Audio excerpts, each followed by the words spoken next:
BJP ने लोकसभा चुनाव के लिए 195 सीटों पर उम्मीदवारों की पहली लिस्ट जारी कर दी। पश्चिम बंगाल में भी 20 सीटों पर पार्टी ने अपने प्रत्याशियों का ऐलान किया। केंद्रीय मंत्रियों को मौका मिला है, नए चेहरों पर भरोसा जताया गया है और फिल्मी सितारों को भी आगे किया गया है। बीजेपी के लिस्ट में कई ऐसे नाम हैं जो सीएम ममता बनर्जी की चिंताएं बढ़ा सकते हैं। बीजेपी ने इस बार आसनसोल से भोजपुरी के सुपरस्टार पवन सिंह को उतारा है।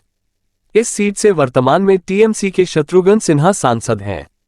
इसी तरह पार्टी ने क्रांति से शुभेंदु अधिकारी के भाई सोमेंदु अधिकारी को टिकट दिया है। इसी तरह कूच बिहार से निश्चित प्रामाणिक को इस बार उतारा गया है। अलीपुरद्वार से पार्टी ने मनोज तिग्गा को मौका देकर बड़ा सियासी दांव खेला है। इसी कड़ी में बूंद गांव से शांतन ठाकुर को भी इस बार बीजेपी ने मौका दिया है। समझने वाली बात यह है कि बीजेपी बंगाल में सीएए लागू करने की बात कर रही है और शांतनु ठाकुर मतवा समुदाय से हैं। ऐसे में इनके जरिए कम से कम 5 से 6 सीटें निकालने की कोशिश बीजेपी करने वाली है। तभी कहा जा रहा है कि बंगाल में बीजेपी ने ममता के खिलाफ बड़ा दांव खेला है। पवन सिंह की बात करें तो आसनसोल से उन्हें मौका देकर बीजेपी ओल्ड बनाम न्यू स्टार की लड़ाई सेट करना चाहती है।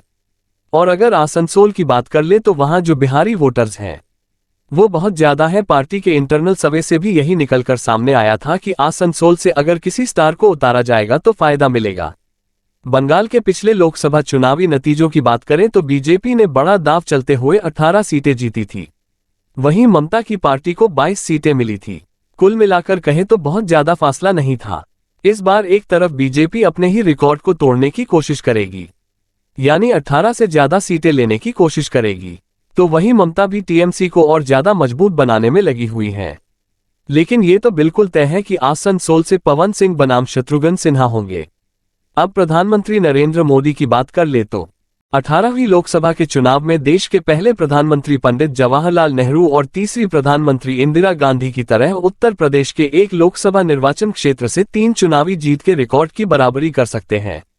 पीएम मोदी से पहले पंडित जवाहरलाल नेहरू प्रयागराज जनपद के फूलपुर लोकसभा निर्वाचन क्षेत्र से लगातार 3 चुनाव जीते थे।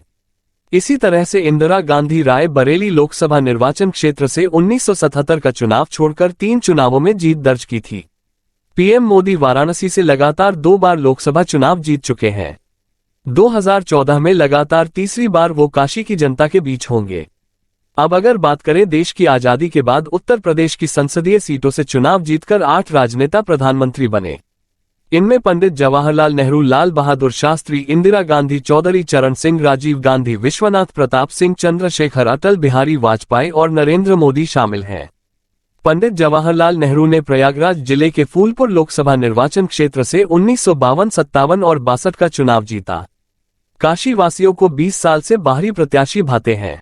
इंदिरा गांधी ने राय बरेली लोकसभा निर्वाचन क्षेत्रों से 1967, 71 और 80 के चुनाव जीते। देश में घोषित आपातकाल यानी इमरजेंसी के बाद 1977 में हुए आम चुनाव में रायबरेली से इंदिरा गांधी को जनता पार्टी के राजनारायण ने मात दे दी थी। प्रधानमंत्री नरेंद्र मोदी साल 2014 और 19 का लोकसभा चुनाव वाराणसी से जीत चुके हैं। 2024 में एक बार फिर वो काशी की जनता के बीच चुनावी मैदान में है। काशी वासियों को 20 साल से लोकसभा के चुनाव में बाहरी प्रत्याशी ही लुभाते हैं। वाराणसी से साल 2004 का लोकसभा चुनाव देवरिया में जन्मे कांग्रेस नेता राजेश कुमार मिश्रा ने जीता था। साल 2009 का लोकसभा चुनाव दिल्ली में जन्मे बीजेपी के डॉ. मुरली मनोहर जोशी ने जीता था। साल 2014 से गुजरात के वडनगर ग्राम में जन्मे प्रधानमंत्री नरेंद्र मोदी वाराणसी के सांसद हैं। इससे पहले साल 1991 का लोकसभा चुनाव रायबरेली में जन्मे पूर्व आईपीएस श्रीश चंद्र दीक्षित ने भाजपा के सिंबल पर जीता था। आप यह वीडियो सब्सक्राइब करें और बेल आइकन को दबाना ना भूलें। बाकी की खबरों के लिए देखते रहिए खबरवाला 24 न्यूज़।